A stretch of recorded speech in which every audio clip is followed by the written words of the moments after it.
Hello and welcome to the profession 365 guys. आज हम बात करने वाले एक छोटी सी कंट्री के बारे में, पनामा। जी हाँ, पनामा। एक तरफ एशिया में टैरिफ चल रहा है और पैनिक का माहौल बहुत ज्यादा बढ़ चुका है। वही अमेरिकन कॉन्टिनेंट में पनामा देश आज यूनाइटेड स्टेट्स और चाइना के बीच में कंप्लीटली फंस चुका है, क्योंकि अमेरिका को पनामा कैनल के पोर्ट्स चाहिए ताकि अमेरिका चाइना के इन्फ्लुएंस को अमेरिकन कॉन्टिनेंट में मार सके। जो पनामा पोर्ट्स कंट्रोल करेगा वही दुनिया के ट्रेड रूट्स को कंट्रोल करेगा। सीधी बात है, जिसके पास ये पोर्ट्स है उसके पास पावर है, और यूएस ये पावर चाइना के पास नहीं रखना चाहता, क्योंकि इन पोर्ट्स को चाइना कंट्रोल करता है। यहाँ पर आप देख सकते हैं पनामा एक सेंट्रल अमेरिका में लोकेटेड देश है, नॉर्थ और साउथ अमेरिका के बीच में है। इसके एक साइड पर, ठीक है, पैसिफिक ओशन है और दूसरी साइड पे अटलांटिक ओशन मौजूद है। लेकिन पनामा छोटा होने के बावजूद भी गाइस दुनिया के ट्रेड के लिए बहुत बड़ा सिग्निफिकेंट रोल प्ले करता है। क्यों? क्योंकि जैसा मैंने कहा है, पनामा कैनल जो अक्सर न्यूज में रहता है, यहां से हर साल तकरीबन 14,000 से ज्यादा शिप्स गुजरती है और इसी कैनल के दोनों साइड पे बने हैं दो super duper important ports.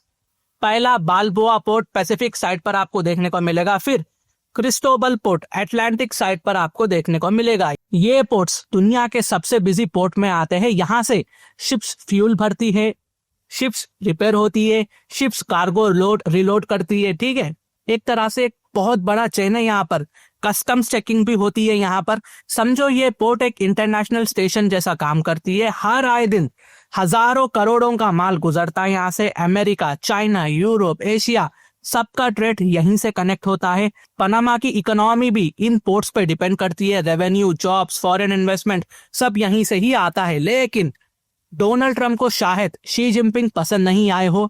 Panama के ये दोनों ports Panama port company PPC operate करती है, जिसमें 90% स्टेक एक चाइनीज कंपनी सीके हटचिसन के पास है। ठीक है, मैं रिपीट कर रहा हूं, वो चाइनीज कंपनी का नाम सीके हटचिसन के पास है। ये कंपनी चाइना के बिलियनियर ली कांगशिंग के अंदर आती है। नाउ अब तक तो आपको आइडिया हो गया होगा कि पनामा कैनल की इंपॉर्टेंस क्या है और चाइना का इन्फ्लुएंस कैसे यहाँ पर आता है। यहाँ पर again United states of America का रोल भी आ जाता है। यहाँ पर आप ट्रम्प की स्ट्रैटेजी समझिए। ट्रम्प ने ओपनली बोला था पनामा कैनल हमें वापस चाहिए फॉर नेशनल सिक्योरिटी।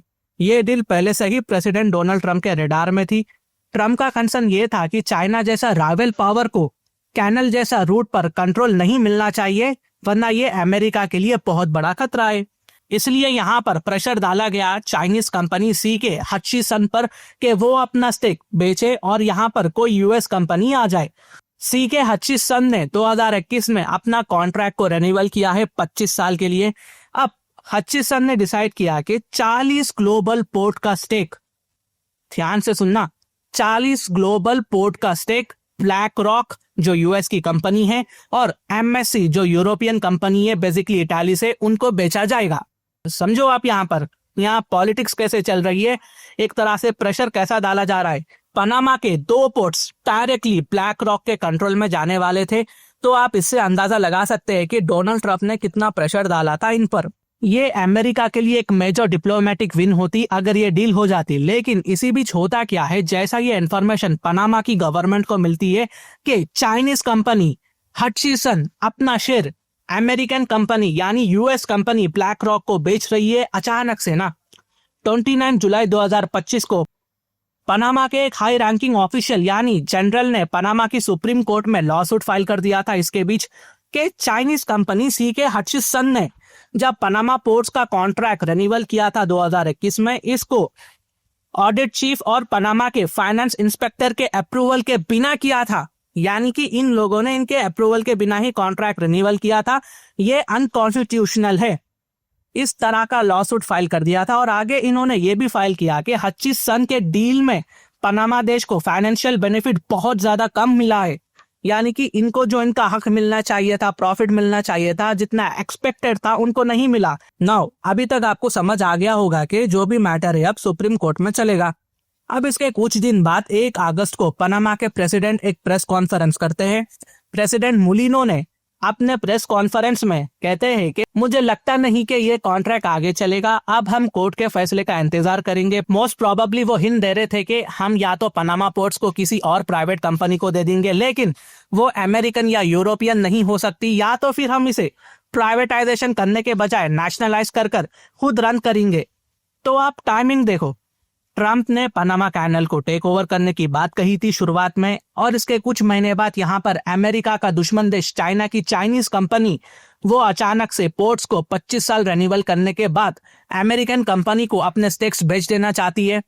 फिर डील फाइनलाइज होने वाली थी अमेरिकन कंपनी ब्लैक रॉक के साथ, लेकिन अचानक जुलाई के एंड में लॉसूट फाइल हो जाता है। फिर अगस्त के स्टार्ट में पनामा प्रेसिडेंट ये बोल देते हैं कि कॉन्ट्रैक्ट कैंसिल हो सकता है। तो दोस्तों पूरी स्टोरी समझ आ गई होगी आपको कि पनामा सब अमेरिकन इन्फ्लुएंस को बढ़ने नहीं देने ये सब कर रहा है ताकि अमेरिका से पनामा कैनल को दूर रखा जा सके। तो दोस्तों आपको क्या लगता है कि पनामा गवर्नमेंट ब्लैक रॉक को ये सब कैनल्स दे देगी या फिर इंडियन कंपनीज को भी आना चाहिए? तो ये कुछ अपडेट्स थी जो मैंने आप तक लाया है। अगर मेरी वीडियो इन्फॉर्मेटिव दिखे तो इंटरनेशनल अफेयर्स के लिए आप मेरे चैनल को सब्सक्राइब कर सकते हैं। Thank you for watching, thank you for listening and I always say God bless you all.